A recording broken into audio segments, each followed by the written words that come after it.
Welcome, everyone. When I was 15 years old, I was assigned the book La Carte d'Identité by Ivorian author Jean-Marie Adiafi. It changed my life forever because it triggered what would become an endless fascination, searching, questioning of who I really am, with or without an identity card. It seems to always be someone else who determines who I am.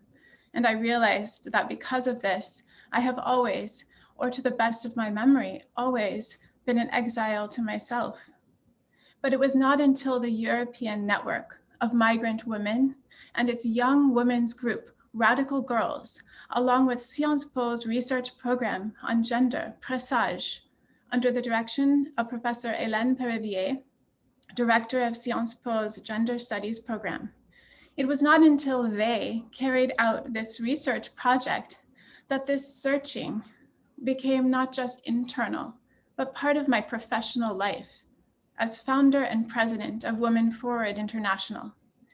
The idea emerged in our whole team and affiliates as we watched and listened to your research this year, that the refugee exists in each and all of us, especially those of us who are identified immediately as women, as foreign, or as marginal.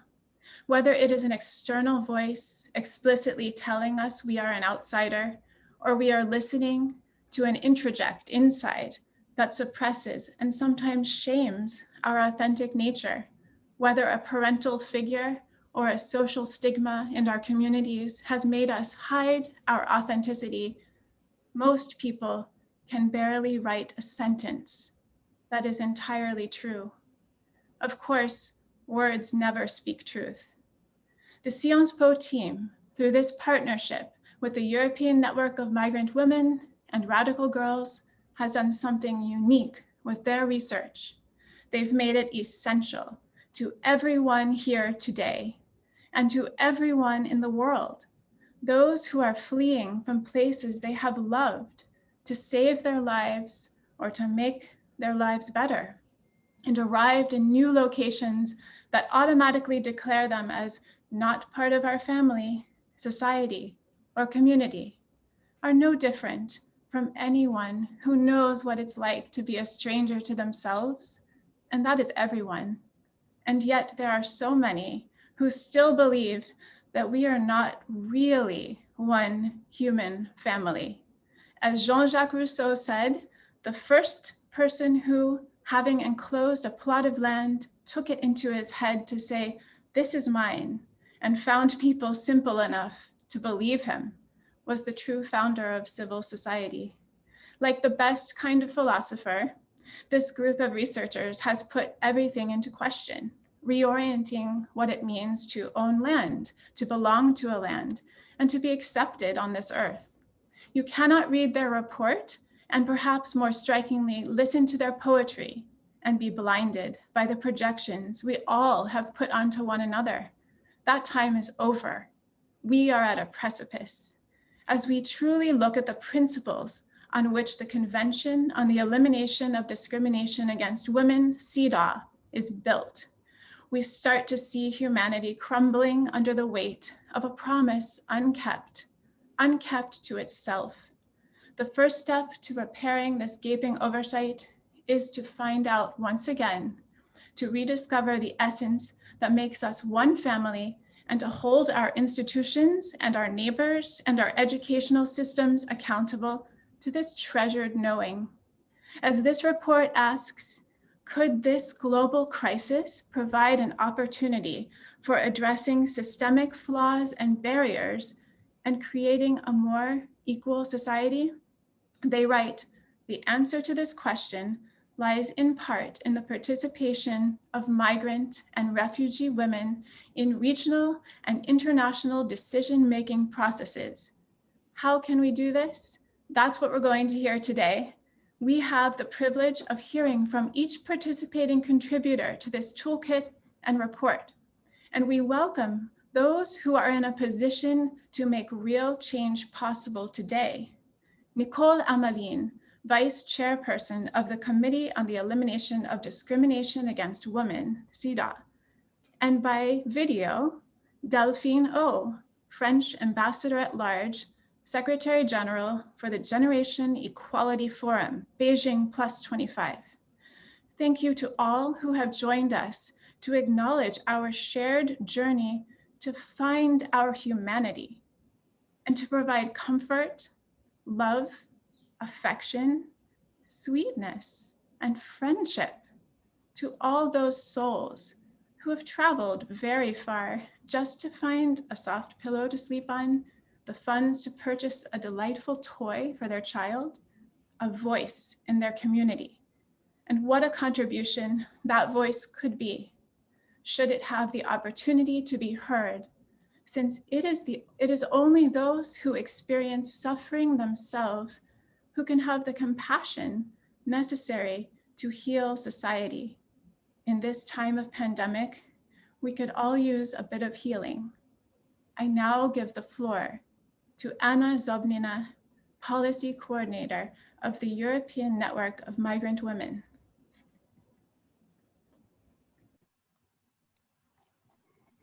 Thank you very much for this introduction, Kent. Thank you to all who joined us today in this webinar. Thank you, a very special thank you to our special guests, even though Delphine O is not in person with us, but very special appreciation to Nicole Ameline who found the time to spend this 1.5 hours with us. I want to say a very big thank you to all participants and all contributors to this project, starting with Women Forward International, of course, who supported this project, to the students and their supervisors at the Science Po University, to our own young migrant women, radical girls in our network. But most of all, I want to say thank you to the young refugee and migrant women who participated in this project. This is the most significant achievement for us. Nothing matters if it stays on paper. Only real impact on the lived realities of women is what should be counted as an actual result. I want to say, as a coordinator of the European Network of Migrant Women, why we suggested this date for organizing this event. As probably a lot of you know, 20th of June marks the International Day of Refugees. At this point in time, there are around 18 million displaced persons globally. Among them, around 27 million are refugees, and at least half of them are women and girls.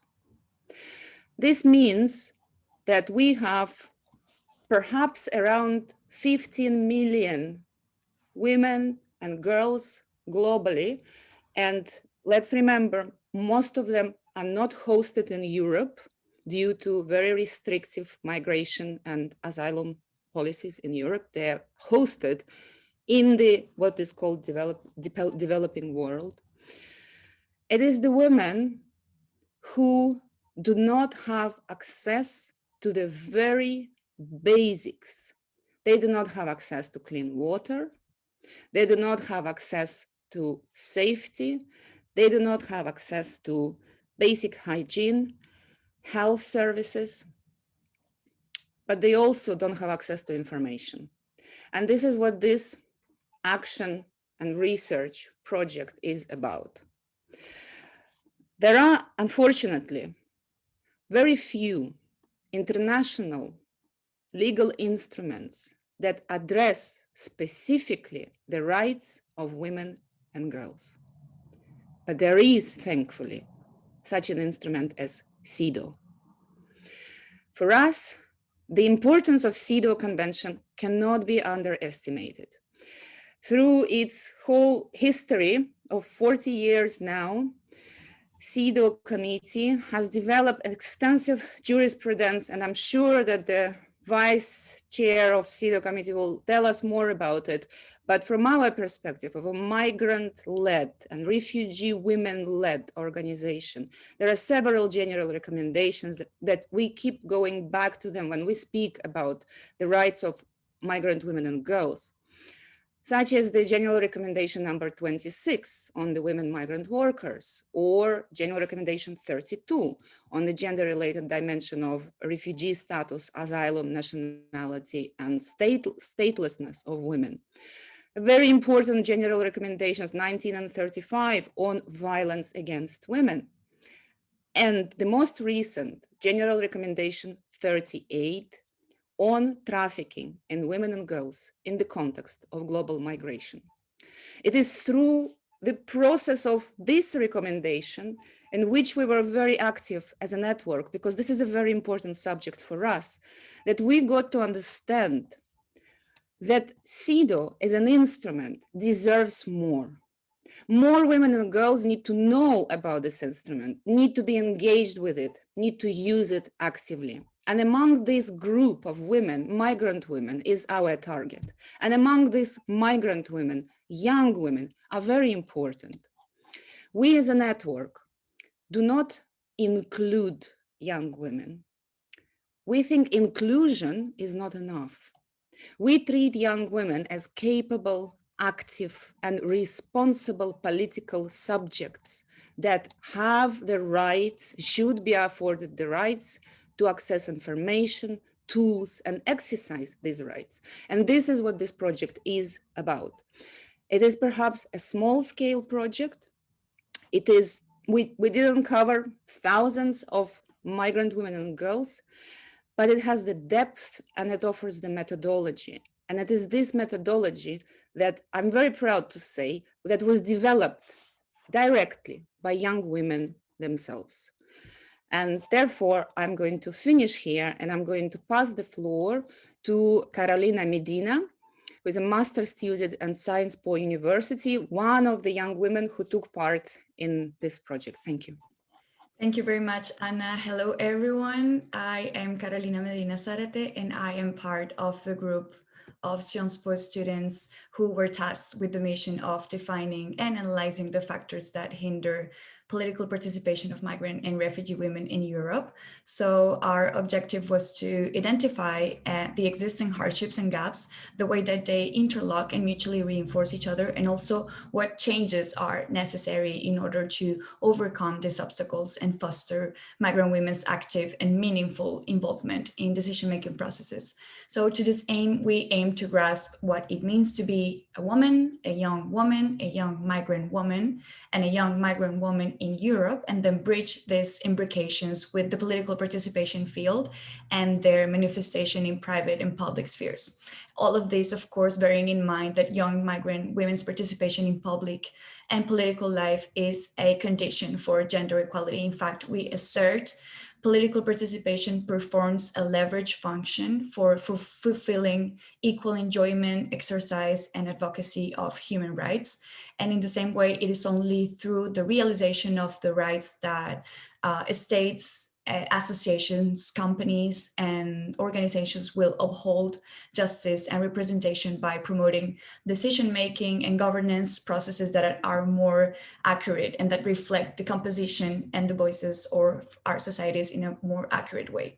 So for this study, as Anna was saying, we used a hybrid action research methodology. This means we brought together research and grassroots field action in order to fill both academic and policy vacuums to get a more comprehensive view of the subject, and also break with historic discourses of stigmatization and essentialization. And only by doing so could we truly assess how to have an positive impact, an impact on migrant women's capacities, skills, agency, and the ability to engage in political participation. So the data we gathered was gathered using a combination of qualitative research methods such as semi-structured interviews and also a capacity building workshop my colleagues will unpack in a bit. So regarding the report and our findings, we first build on the idea of a continuum of violence, given that migrant women experience throughout their lives continuous circumstances of violence and risk, in which gender, sex, race, class, and age can be understood as intersecting systems of oppression. And this has, of course, impacts on psychosocial, cultural, and political dynamics, mainly because it shapes stereotypes and external perception of migrant women, but also self-perceptions and different types of violence and discrimination.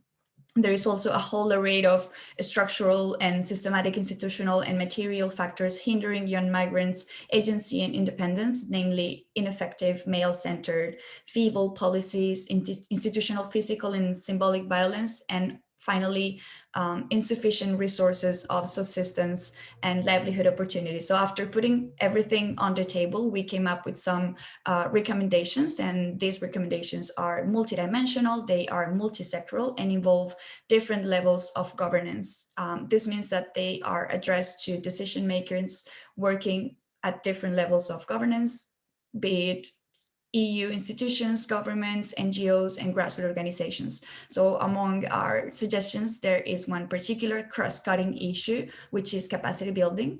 And capacity building in the political sphere involves, for instance, divulgation and communication of rights, access to accurate and relevant information, and also development and reinforcement of skills. That's why we called upon in our recommendations, developing capacity building and training programs to help young migrant women realize their entitlements and develop the skills needed to participate effectively in decision-making circles and undertake leadership roles such as public speaking, teamwork, network building, knowledge of technicalities, and self-confidence. But I have to say that we really wanted to go beyond the descriptive, the enunciation of these issues, and move on to action. That's why we wanted to be active agents of change and contribute in a concrete way to these common goals. So we decided to take a first step and put forward the toolkit, the Young Migrant Women's Political Participation Toolkit. And before I give the floor to Alisa, who will speak about the toolkit's structure and the importance of building feminist foundations at all levels, I really wanted to thank all the women rights advocates, activists, researchers, writers, representatives of everybody specializing in migrant women's access to rights for your generosity, for joining us in this journey, and for believing in a world where it is possible to think and talk about equity and justice. Please, Alisa, the floor is yours. Thank you, Carolina. First of all, I'm going to present a little bit further the network, the European Network of Migrant Women, to give you some context about why and how this project was very meaningful to us. So the European Network of Migrant Women is an NGO gathering over 50 member organizations in 23 European states, and our membership ranges from grassroots service providers to NGO focused on advocacy and research. They cover a diverse range of subjects in the area of human rights of migrant and refugee women. And some of us, our members, are also individuals coming from different parts of the world. And that way we have a unique cultural richness of women's global struggle for economic, political, and physical freedom all around the world. So as a network, our work is mainly about creating bonds between our members and facilitating their work. That's why we design training, reports, toolkits, and advocacy documents in order to provide them with the information and means they need to carry out their work. Above all, we want to bring them together through projects and events because we really believe that we're stronger together. At the European level, we also carry projects ourselves and advocate on different aspects of migrant women and girls' lives and their integration processes. We fight male violence against women and girls, including sex trafficking, prostitution, pornography, and sexual violence. We fight for the access of migrant women to their fundamental rights, not forgetting the most at risk among us, so undocumented women, underage girls. That's why we created Radical Girls, and lesbian women. We fight for meaningful political participation and economic integration. We fight for equality and we fight for justice.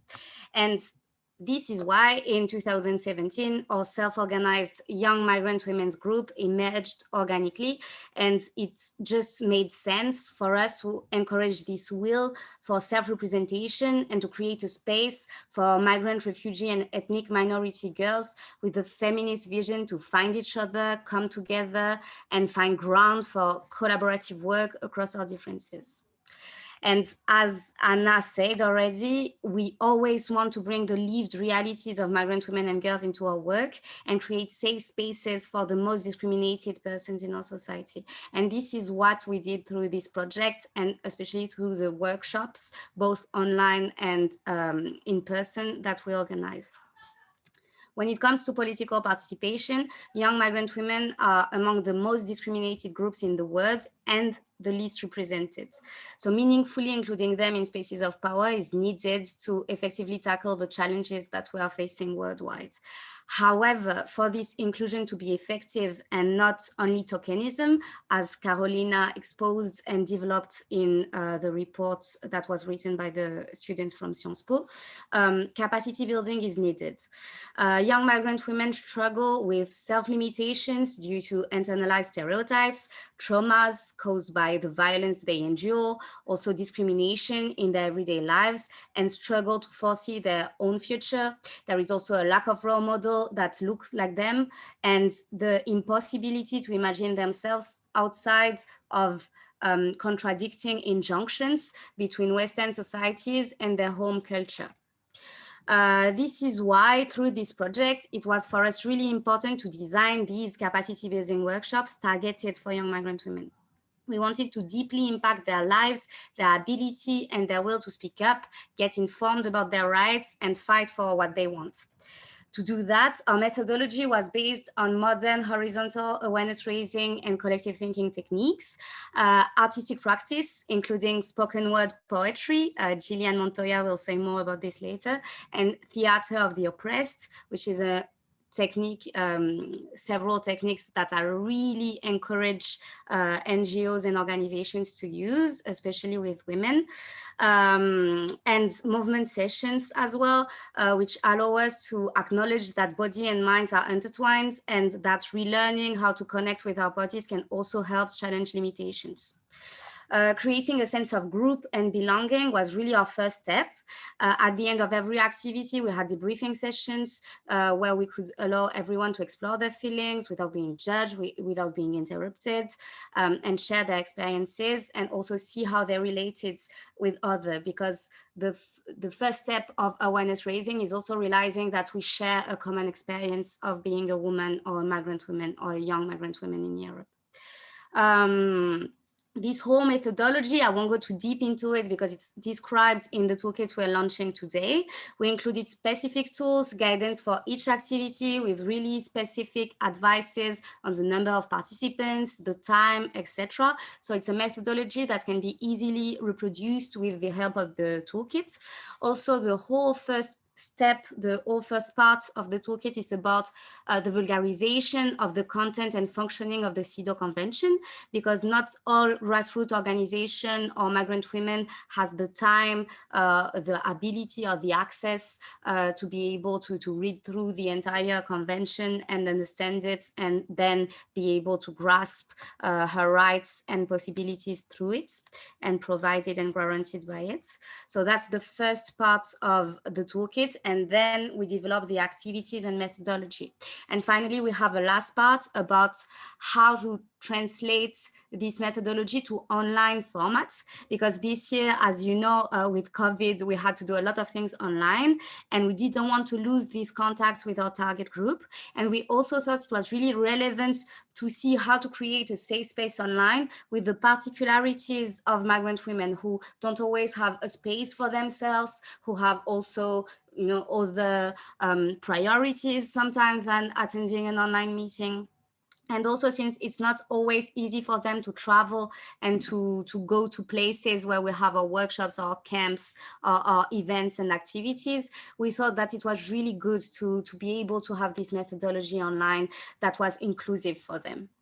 Anyway, to speak about this rich experience, it was of really great importance for us to bring forward two amazing young women who participated in the capacity building workshops we conducted. So I will now give the floor to Fatima, who is a 24-year-old refugee from Russia, and then Anna Lou, who is a 21-year-old migrant from Brazil.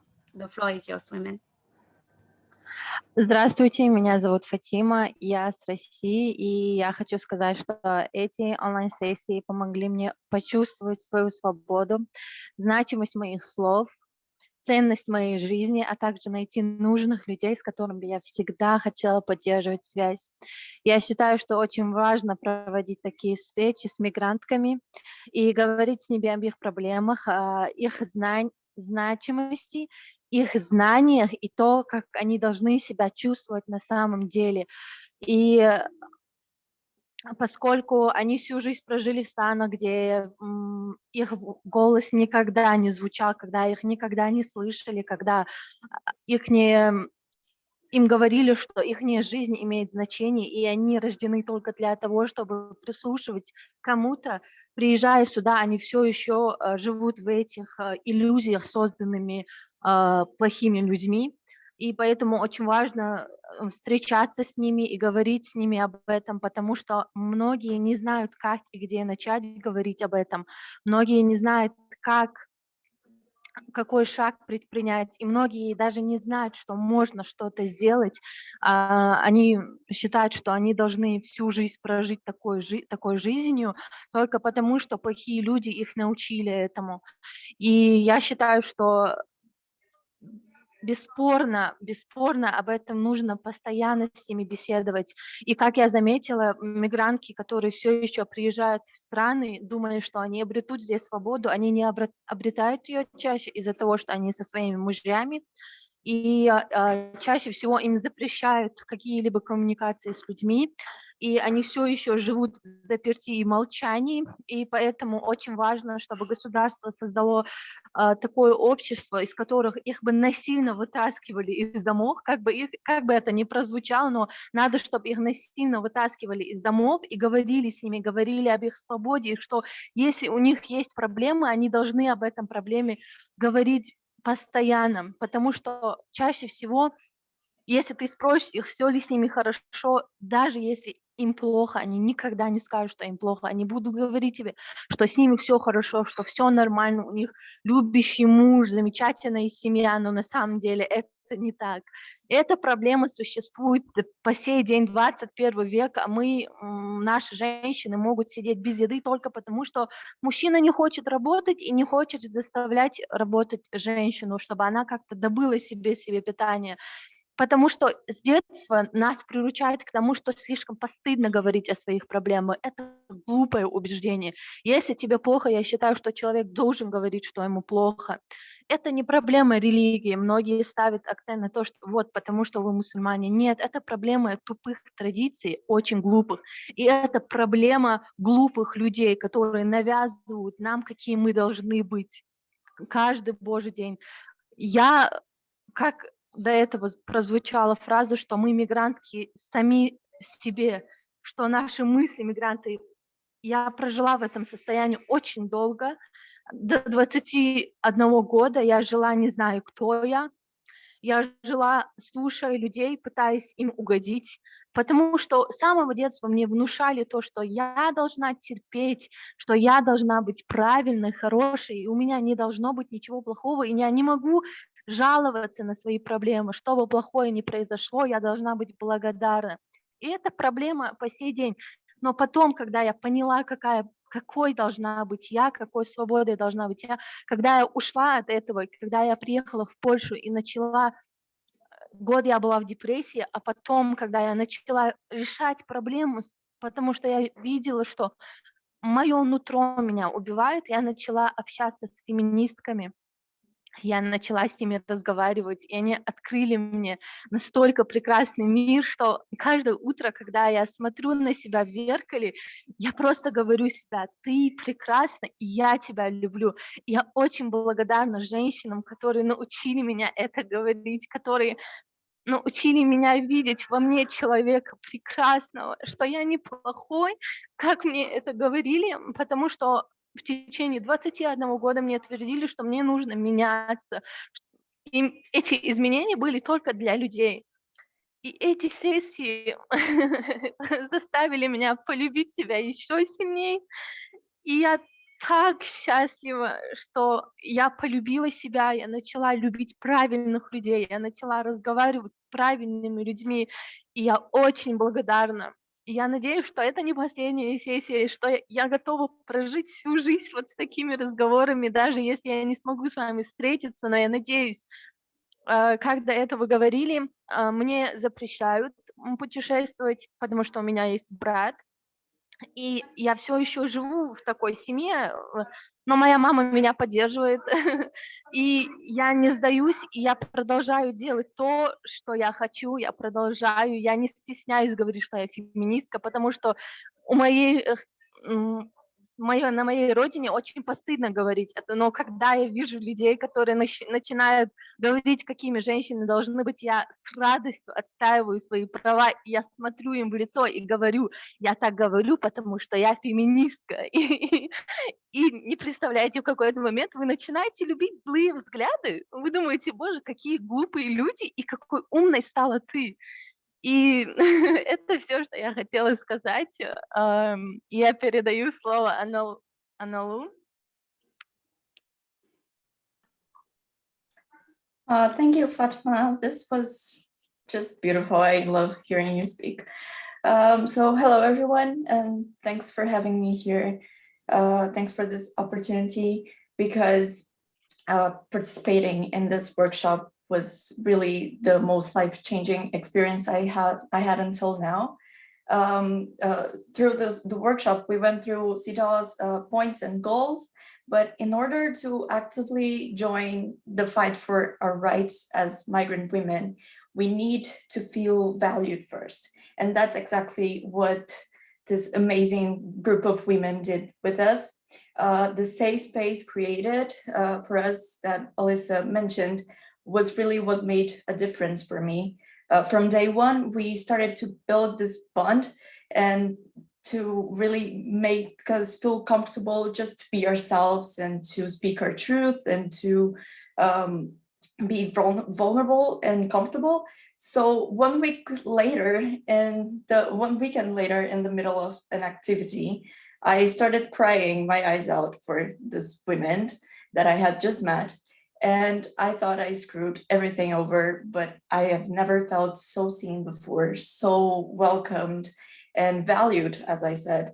There were no facilitators or participants. We were only one group of migrant women all together sharing our experiences, and that just validated everything for me, because before this workshop, I wasn't even sure if I could call myself a migrant woman. And now I feel ready to actively join the fight for our rights, to speak up and to work with other women and to really make a difference. So I am forever grateful for these women for giving me this opportunity and to work with them. And yeah, thank you so much. I will now give the floor to Jillian Montilla. She's a science student who will speak about the power of art. Thank you so much, Analu. Thank you so much, Fatima. So hello, everyone. My name is Jillian, and I'm honored to be addressing you all today. A few weeks ago, our Sciences Po Presage team had the opportunity to co-design and co-host a capacity building workshop with the European Network of Migrant Women and their amazing, amazing youth feminist movement called Radical Girls, all with the goal of making both CEDAW and the skills necessary to engage with it more accessible for young migrants and refugee women. While planning the workshop, we were debating what skills should we center the workshop around, what aspects of CEDAW should we engage, what will be the biggest impact. But in the spirit of this entire project and the findings that Carolina summarized earlier, our programs and our efforts are so much better if we simply give space to young migrants and refugee women to share their input as capable and critical agents of change. So we sent out a survey to answer these questions, and their responses helped us design our capacity building exercises on online activism, public speaking, and what I'm here to share today, a session on arts and its powerful role in activism. Also, the women responded overwhelmingly that they were interested in engaging Article 5 of CEDAW on sex roles and stereotyping. So in the session, we talked about reappropriating art from its depoliticized state on dusty bookshelves where its power is left on paper. We found ourselves in women poets like Audre Lorde and Joy Harjo, great women with uncommon courage of conviction and potency of vision. And finally, we made sisterhood by opening up in a safe space about the ways we've been limited in experiencing ourselves, our lives, because of the stereotypes that constantly bombard us. What came about is a spoken word poem we'll be performing for you all today called Mirror, Mirror. And our performance will not have live interpretation, as we wanted the women to be able to speak without interruption, to be able to emote their experiences with the freedom that comes with speaking in our mother tongue. So Elisa will be sending in the chat a document with French, Spanish, and English translations for you to follow along. And with all of that wrapped up, are we ready, women? Here's our spoken word poem called Mirror, Mirror. I'll let everybody get pinned up. Okay. So waiting on Natasha and Annalie now.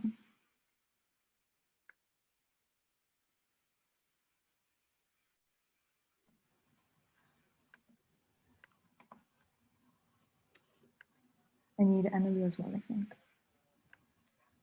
Pinned up as well. Super, there we go.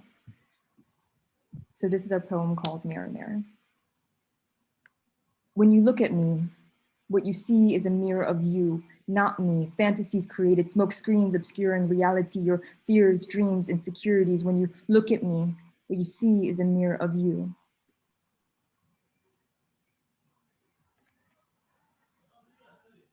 Not me. Я родилась, и они смотрели на меня взглядом полной ожидали. Назвали меня Фатима послушная, послушная, мое второе имя. В 16 лет они отдали меня, передали, чтобы я была женой.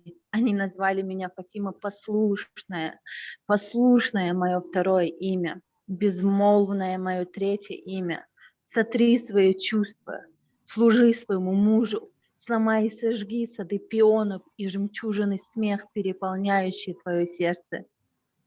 Теперь эти голоса, что всегда задавали не те вопросы, их слова – ключи к моей клетке, они только эхо из прошлой жизни. Теперь их осталось лишь сломать и сжечь.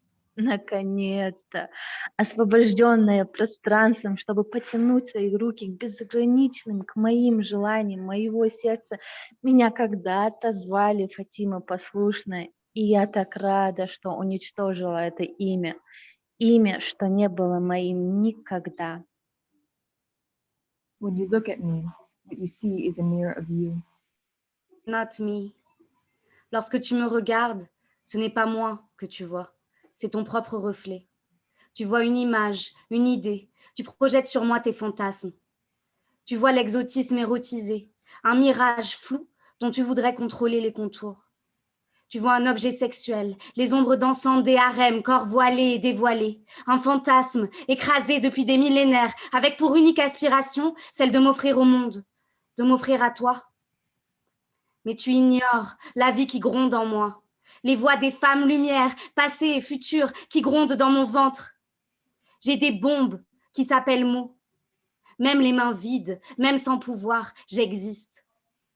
J'ai des bombes qui s'appellent mots. Je réclame mon corps, ma vie, les identités qui m'appartiennent. When you look at me, what you see is a mirror of you. Not me. Irmã, minha irmã, diz-me, quando foi que me transformaram num ponto de interrogação?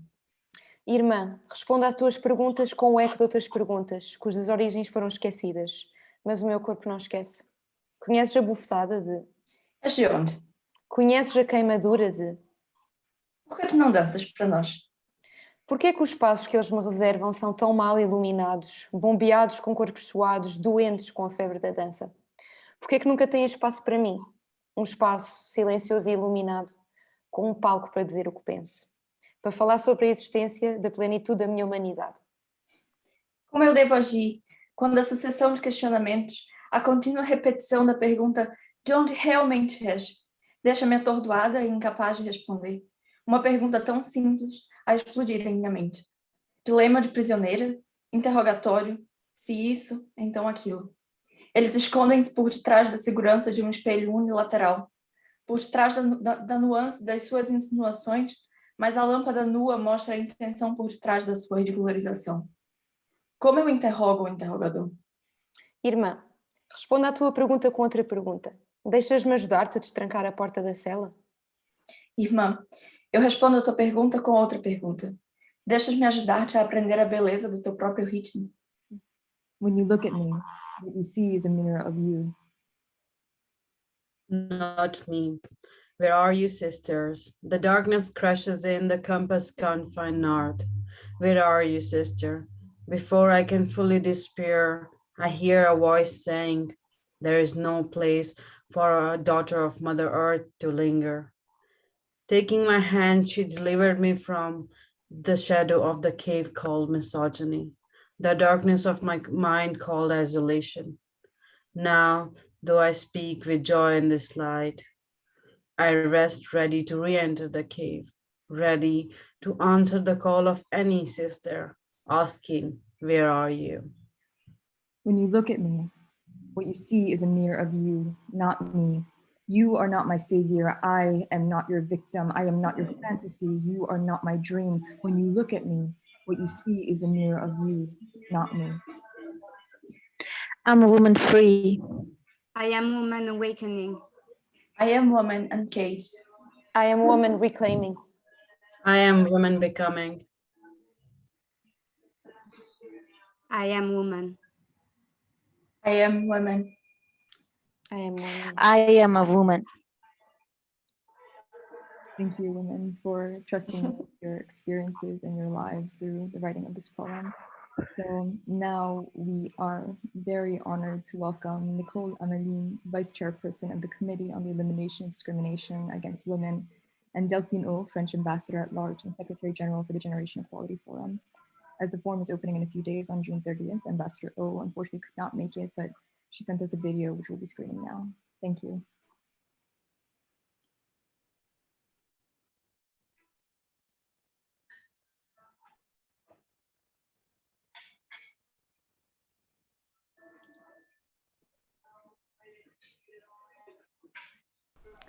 Dear all, it is a pleasure for me to be here with you today to reflect on the CEDAW 40 years after its ratification and 25 years after the Beijing World Conference on Women. First of all, I want to congratulate the European Network of Migrant Women, Radical Girls, and Sciences Po PSIA master students for elaborating such a clear and useful toolkit. I am sure that it will help many understand what the CEDAW is and how the CEDAW committee works. When it was adopted in 1981, CEDAW really was a revolutionary convention. For the first time, the international community agreed that states had a responsibility in eliminating discrimination against women in the political and public spheres. Here we are 4 decades later. CEDAW remains a powerful legal instrument to help achieve gender equality, both at the international and the national level. However, we have to be realistic. For a vast majority of women, CEDAW and its procedures seem far removed from the reality of their life and the daily discriminations that they face. This is precisely why I found this toolkit particularly interesting and relevant. It gives practical advice and guidelines to help young migrant women make CEDAW their own, and it encourages them to use it as the powerful political tool that it is. As of today, as you know, more than 189 states have ratified CEDAW, and 193 governments were there in Beijing in 1995. However, in the past decades, no single country has achieved gender equality, and millions of women are discriminated against every day. The time for declaration is over. It's now time to take concrete, ambitious, measurable, and realistic commitments and to put in place an accountability mechanism. We need actors from all horizons of society to commit to act for gender equality. This is what we aim to achieve with the Generation Equality Forum. This forum will be the largest global feminist gathering of the last 26 years, precisely since the 1995 Beijing conference. It is organized under the aegis of UN Women and co-chaired by France and Mexico. After a kickoff in Mexico in March, it will culminate in Paris from June 30th to July 2nd.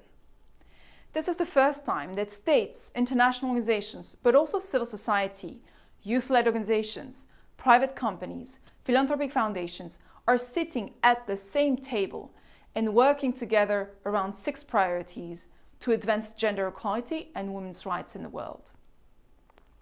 One of these 6 action coalitions is centered around feminist movements and leadership, which is of particular interest for this webinar. Among the champions working on a concrete action plan is a European youth-led organization, Young Feminist Europe, that represents the voices of young women.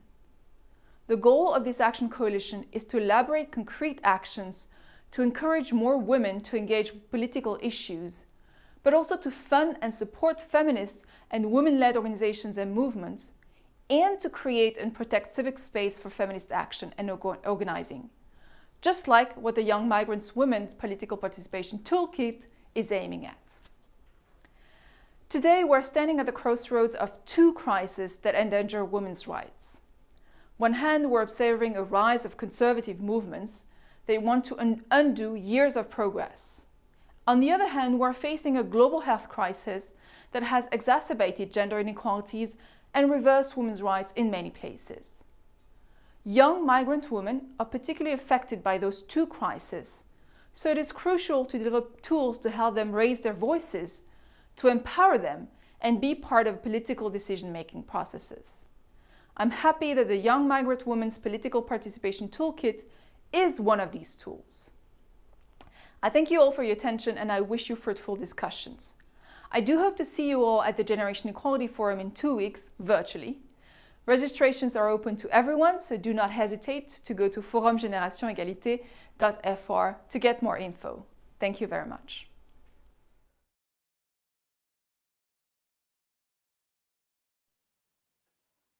We thank French Ambassador Delphine O for her kind words and for sending her the video. She couldn't be here today, unfortunately, but we're glad to be counting on that visual support.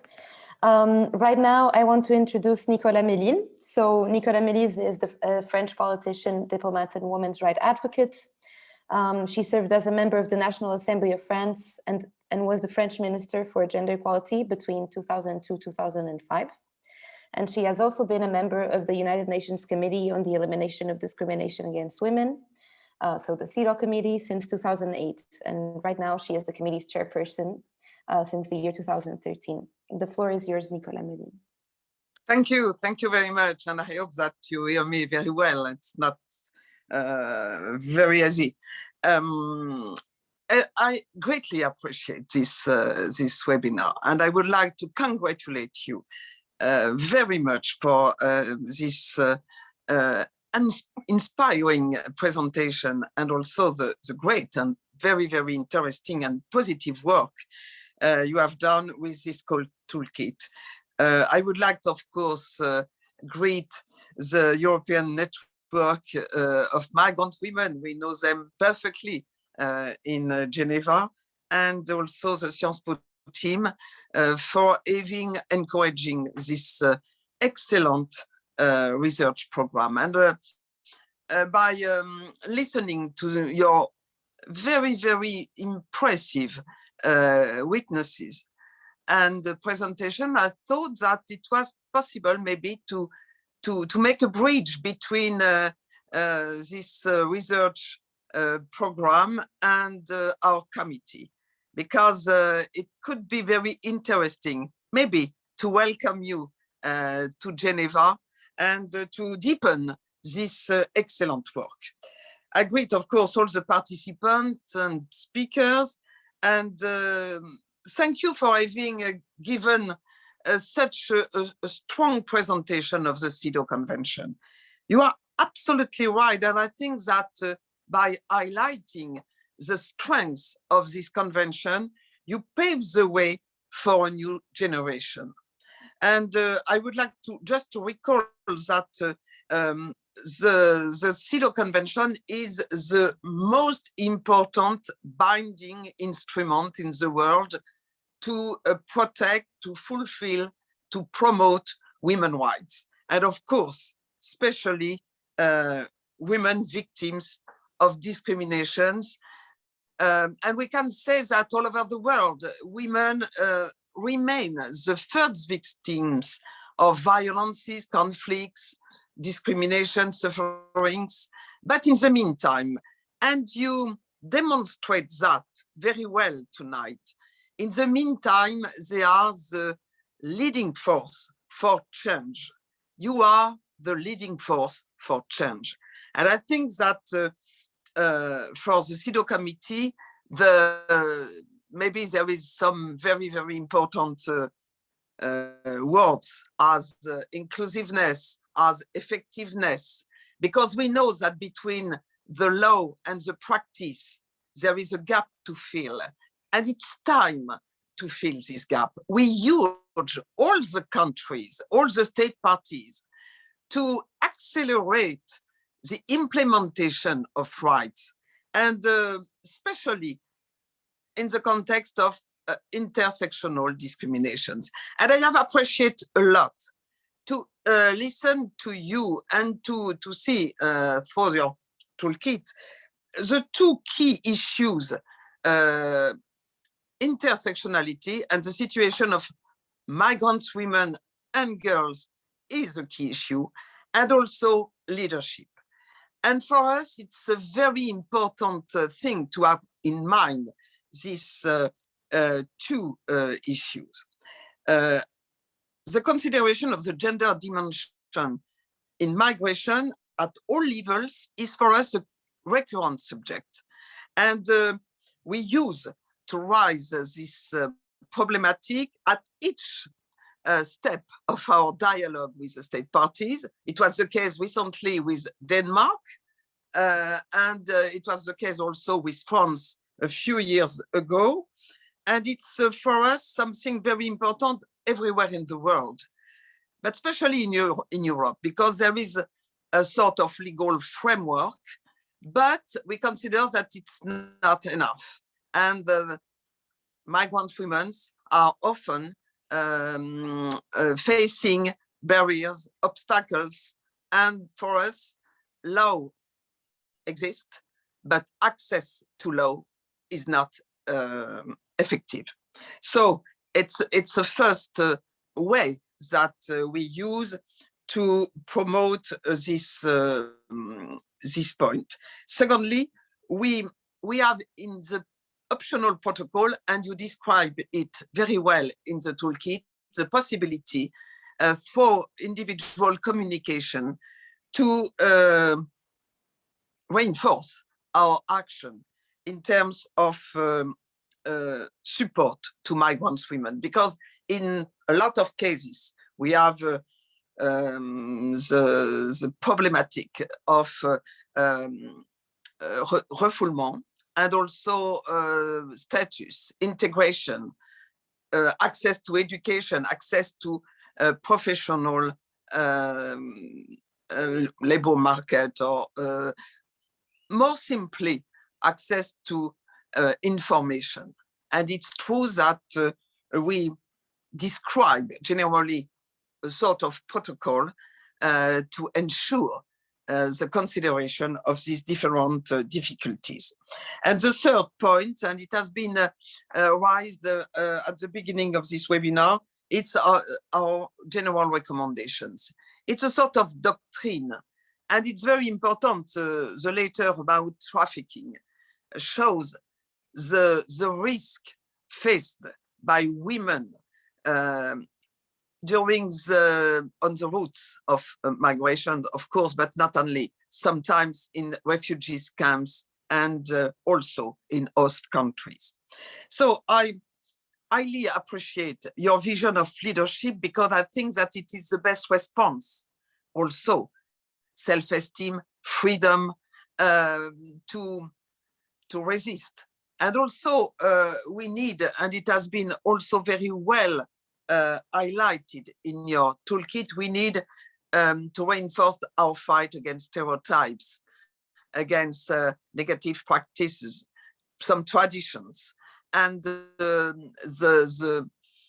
probably the main challenge is to create a culture of equality through education, sensibilization, and the role of NGOs is absolutely crucial, because we consider that it is probably the best support on the ground to this new culture.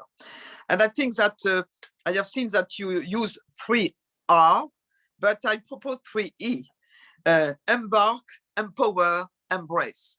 Because first of all, we need new generations on board. We consider that world facing new crises need a sort of new impetus founded on a new paradigm. Gender equality is not only a fundamental right, it is a leading force for sustainable change. And as expert in charge of SDGs within the CEDAW committee, I consider that we have to cross the SDGs and rights, because gender equality is not only a response to discriminations and violences, it's a response to all the challenges we are facing today: poverty, climate, extremism, or conflicts. So we need really to consider that it is a strategic issue, a global issue, and not only a women issue. And I encourage you to really to have this vision in mind, because sometimes we consider that women issues are social issues. No, it's global issues, strategic issues. And I would like to thank you also for the good practices that you have decided to take into consideration and to highlight in your project, because we need substantive equality. And it's true that the best way to encourage and to implement equality is probably to take the good examples, to work on the ground, to create, as you propose it, groups, task forces, and we encourage that a lot, of course. Your commitment is really a hope for girls, but not only. I think you embody a project for the world. And in Europe, it's especially important, because France is, of course, at the forefront, but Europe too. But we need to keep initiative, because we see that some step backs occur, and we consider that the progress is not guaranteed. So we need to keep on fighting on this subject all together. So I would like to finish my intervention with the 3 key words: mobilization.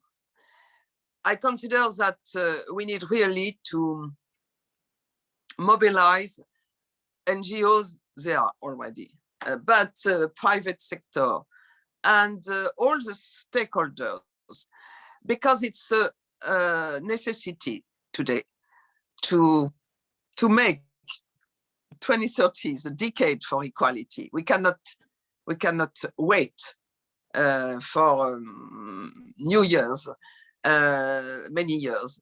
And secondly, we need to consider that empowerment leadership is part of women's rights in all fields. I am focal point with IPU. IPU is the entity International Parliamentary Union, which works, of course, on parity in politics. And we have decided to elaborate a joint statement on parity by 2030. Can you imagine that in the parliament all over the world, only 25% of women are members of parliament?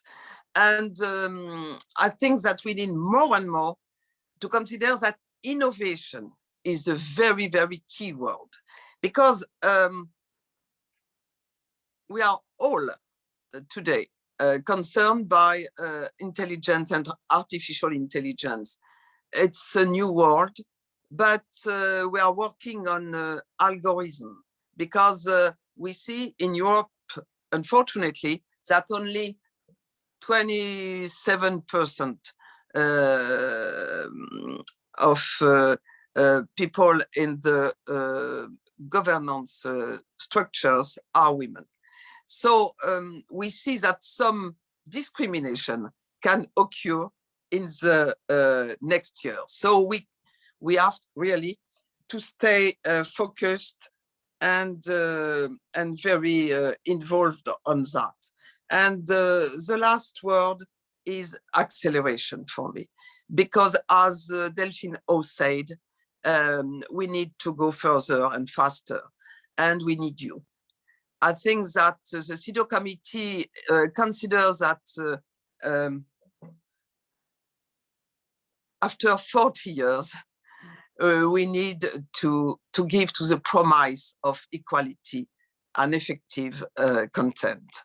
And I'm ready really to keep links with you on behalf of the CEDAW committee to deepen this absolute necessity. Thank you a lot, and have a very, very nice day. And really, thank you for your presentation. Thank you, Nicole Ameline, for your inspiring words. And we will definitely jump on that opportunity of coming to meet you in Geneva. Thank you. It's an honor to hear that. So thanks a lot.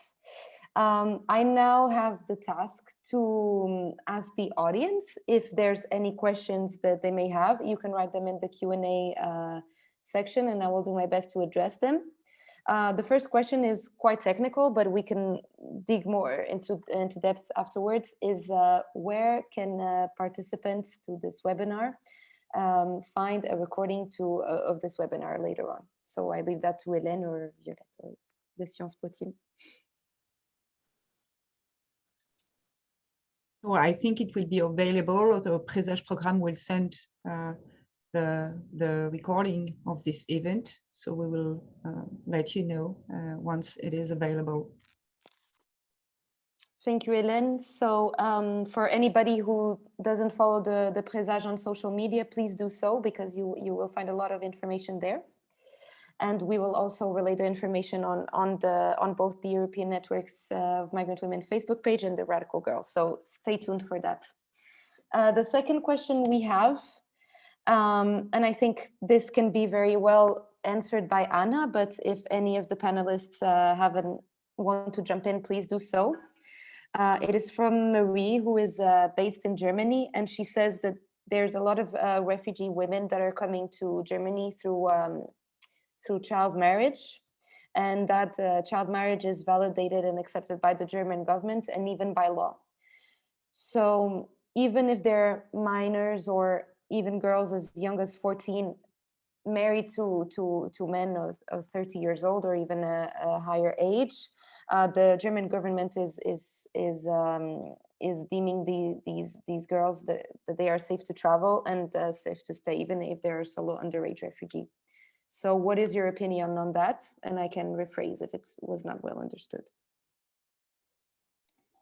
Shall I answer the opinion of the European European Network of Migrant Women, and then others can speak as well. Well, for us, it's very, very clear. Child marriage is a crime. It's and when it is child marriage of a girl child, which is the majority, overwhelming majority of child marriages, then it is a crime against a woman or against a girl. So there is no kind of discussion about it on our books, because we are very clear on what constitutes violence against women. We are very clear that no tradition, no religion, no cultural practices can be a justification for what is understood in international law as violence against women. Specifically with regards to state of Germany, I do not have all the details, but I remember that I think it was 2017 or maybe 18, there was a precedent, a very strange precedent set in a sense that there was this marriage where, well, the so-called marriage where a girl was indeed a child and the husband was maybe, I don't know, in his 30s.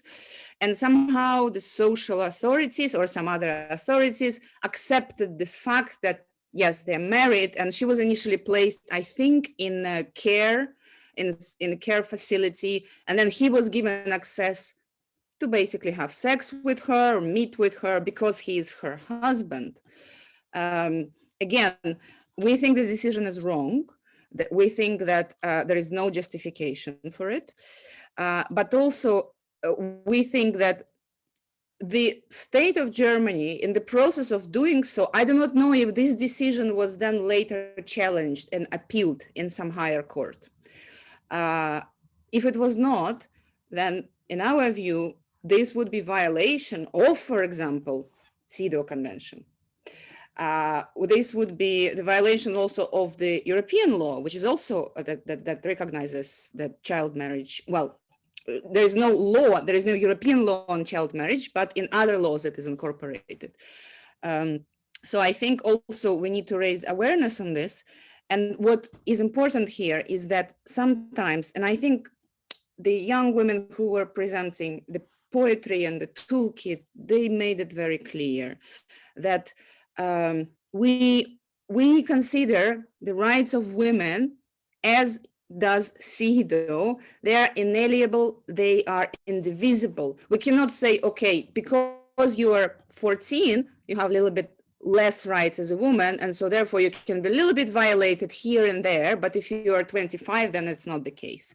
And we also work according to the Istanbul Convention, which defines a woman that includes every girl under 18. So therefore, all the rights afforded under the Istanbul Convention to women should be enjoyed, or protections should be enjoyed by the young women or girls. So this will be our very clear position that as a network. And if I may add something, I think I want to highlight also the idea of universalism, because these rights are universal for all women and girls, no matter their age, but also no matter where they come from. And I think in our Western countries, like Europe, Germany, I live in Belgium now, there is a lot of cultural relativism. I work with women from the Arab world in Belgium, and sometimes girls come to us saying that they want hymenoplasty, reconstruction of the hymen, because they think they will get killed by their family if they know that they have had sex. And the first reaction of many, many organizations is to direct them with to services that are going to give this service to them. And I think that's cultural relativism, because what this girl is facing is a violence. She's going to have virginity tests and maybe get forced married, etc. And instead of addressing the issue, trying some mediation with the family, with an intercultural approach, they just say, oh yeah, okay, let's give her a reconstruction of her hymen. So to me, that's cultural relativism, and rights protected under CEDAW and Istanbul Convention should be applicable to all women, no matter where they come from, no matter how old they are. So I think that relates to the question as well. Thank you to both for this very clear standing and positioning. I think it's important for us in the women's movement. We have additional questions, so that's very good. Elena is asking, as Anna was mentioning before, that even though we have this particular situation of migrant and refugee women in Europe, but it was also mentioned that most of the migrant population stands outside of the European region. So how do you think that this experience is relevant to other countries and backgrounds, and how could this initiative be replicated in other parts of the world, knowing that they may have a kind of different contexts?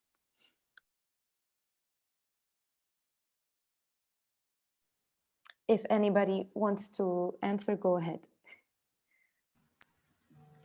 I think Я хотела бы кое-что добавить. Go ahead, Fatima. То, что проблема о том, что идет о ранних браках, так как я мигрантка, и я нахожусь среди этих людей, я часто очень сильно наблюдаю за этим каждый день.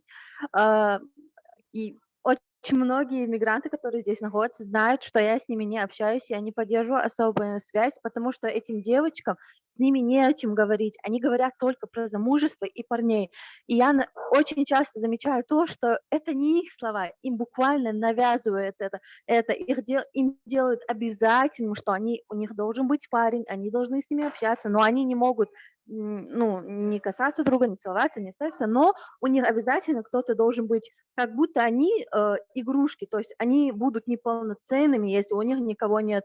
И даже сейчас меня отдали в замуж 16 лет, и я прожила в ужасном браке, когда мне не давали ни слова, и когда я им говорю, вы не должны делать это, лучше учитесь, они не хотят учиться, они говорят, я хочу замуж, и они очень часто мне говорят, у тебя все было, теперь дай попробовать нам. И я всегда им говорю, разве вы не видите, что у большинства женщин кавказских именно вот из-за глупых традиций, что они все несчастливы. Они не говорят об этом, они предпочитают умолчать, чтобы подрастающее поколение тоже с ними случилось то же самое, что и с ними. То есть эта тема такой табун, ты не можешь говорить, что мужчины плохие, что ты не можешь говорить, что твой брак плохой только потому, что это твоя обязанность, каждая женщина должна выйти замуж. И это происходит по сей день. То есть ранние браки, даже тут в Польше девочки выходят замуж 15-16 лет, 14 лет, у них парни, взрослые мужчины по 20, по 30 лет, взрослые дяди. У меня была знакомая моей сестры, подруга, которая вышла в 15 лет замуж за 33-летнего мужика. И все считают это нормально. Они хвалят его, они говорят, что это хорошо. Это происходит по сей день, прямо у меня на глазах. В Польше, в Европе, и никто с этим не борется и ничего не говорит, потому что когда об этом доходит речь до людям, которые до государства, они все говорят, ну ведь она согласна.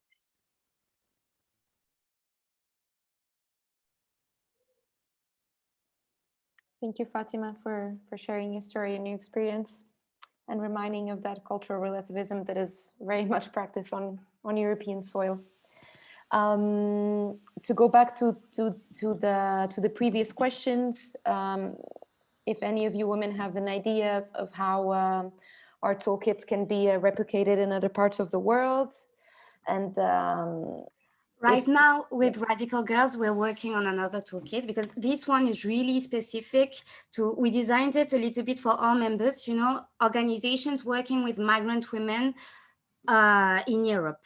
But the idea behind it is really applicable to other contexts, because the main idea is this creation of women-only safe space, and then the use of alternative methods. For instance, for this project, we used theater and spoken word poetry, but in every context, it wouldn't be that, it would be something else, but the idea, the logic behind it would be the same. Right now, as I was saying, we're working on another toolkit, Radical Girls, more general, that can be applicable in more different contexts, but I think the main thing, this new toolkit will have general guidelines, but because the main thing in different contexts is to get involved, get close to NGOs already working grassroots with women on this context, and to use their expertise and their knowledge of the self-limitation, stereotypes, blocks, barriers, specific barriers that these women face on their local context. So I think that's the main thing. For instance, right now with another organization that I work with, we have a partnership with an organization in Senegal to fight menstrual, how do you say that in English? Menstrual precarity. And so we went to different schools in order to teach girls how to create their own menstrual pads and use them and blah, blah, blah. And this is really taboo in Senegal. And so it really was a success because we reached a lot of girls. And the main idea was to be in relationship, in partnership with this local organization that already was trusted amongst the community. And then to have this women only, in that case, girls only space, and to ease into the taboo. So not address it really upfront, but just, you know, create this sense of belonging, sharing experiences, acknowledging that we are all in the same boat as women, etc., etc. And then we're able to address the issue. I think that would be the general idea, but we're working on it. Can I also add something? I just want to say that I think generally, regardless of the specificities of the toolkit, and okay, they're based on the methodology and experience of the Radical Girls from the European Network of Migrant Women, and of course the participants, it was shaped because we keep emphasizing this word, that we work organically. We do not force women into anything. We do not impose things on them. Some women might be ready for some activities. Some women might prefer to observe some activities, and some women may come, may try, and they might think, no, it's not for me, or it's not for me right now. But I think the very idea of engaging young women with international law, or with any kind of law for that matter, because as I said, it's about being active and responsible political subject, but a citizen, or citizen not in the sense when you have citizenship, but in terms of exercising or knowing your rights. I think that it is, of course, replicable and applicable across different contexts. And let's not forget, CEDAW is the second most ratified convention in the world. There are just 5 or 6 countries who haven't ratified CEDAW. So it makes perfect sense to run workshops like this, to adapt and modify such toolkits, and to simplify. And by simplify, I do not mean that CEDAW is very complicated. If you read the articles of CEDAW, they are quite straightforward.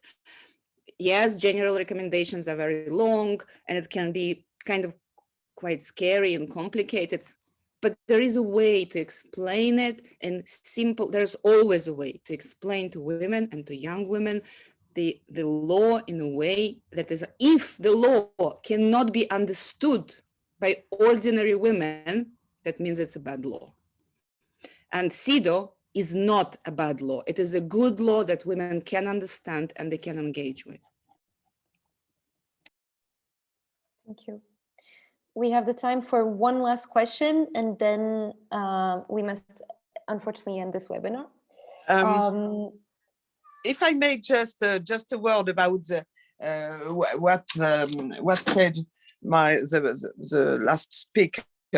I think that it's true that we need to create a better information, and thank you again for your job, but we need probably to be much more efficient to give the best information about the CEDAW Convention, because a lot of women and girls, of course, doesn't know this wonderful tool. So maybe we have to create a new action with France and European countries and NGOs to give a better visibility to this convention. And we can try to find good ideas about that. And I would like to thank you for highlighting the importance of universality of rights. It's probably the main fight today, to keep the multilateral system and to be able to keep this vision, this global vision of human rights all over the world. Thank you very much. Thank you so much, Nicole. Well, am I mute? No. Sorry, there was a little technical problem here. So to end this event, I give the floor to Hélène Périvier. She is the director of Presage, which is the gender studies program of Sciences Po, with which the students of Sciences Po collaborated with us. But she is also an economist at the OFCE. So Hélène, the floor is yours. Thank you very much, Adriana. So I have the hard talks to conclude very briefly this very rich event. We are running out of time, so that's why I will be very brief. So it was very inspiring, and I would like to congratulate all panelists for the participation to this event. You have shed light on sisterhood, feminism, and women's rights through the power of poetry. And art is not only political, but it is also a way towards emancipation. So it was very strong. Thank you very much for this. I would like also to thank Fatima Kotsoeva and Anna Lubeiloza for having shared their own experience. It was very strong, I have to admit this. Then also I would like to thank our partner, the team of European Networks of Migrant Women, and to all migrant women who have participated in this project. Thank you very much for having given the opportunity to our students to participate to this very great initiative. It was a great opportunity for them. None of this would have been possible without our partner, Women Forward International. And I would like to thank Kent Davis Parkwood for being our partners on those projects. It's really great for us and for Sciences Po students to have the possibility to be part of those events and those projects. I would like also to warmly thank Delphine O and of course Nicole Ameline for their precise comments and their active participation to this event. It was also very stimulating to have your feedback on this project. Of course, thank you very much to the Sciences Po team, to the students of CEDAW, Gabrielle, Carolina, Gillian, Fatih, Sharon, and to Amandine Lebellec, who has supervised the research part of the project, because this project was also a research project. It was a research action project. And of course, also thank you very much for the translator during this event, because it makes it possible to have a real inclusive event. So it was very important for us also. And last but not least, I would like to warmly thank my colleague Violette Toyer for the amazing job that she has done during the whole academic year and for this event in particular. So thank you for this project. The CEDAW, as it was said, has to benefit to all migrant women and girls, and in a very concrete way in their daily life. This is what this international agreement was made for, to make women's rights being effective. So thank you very much for what has been done in this project, and I wish you a great evening to all participants. Thank you very much.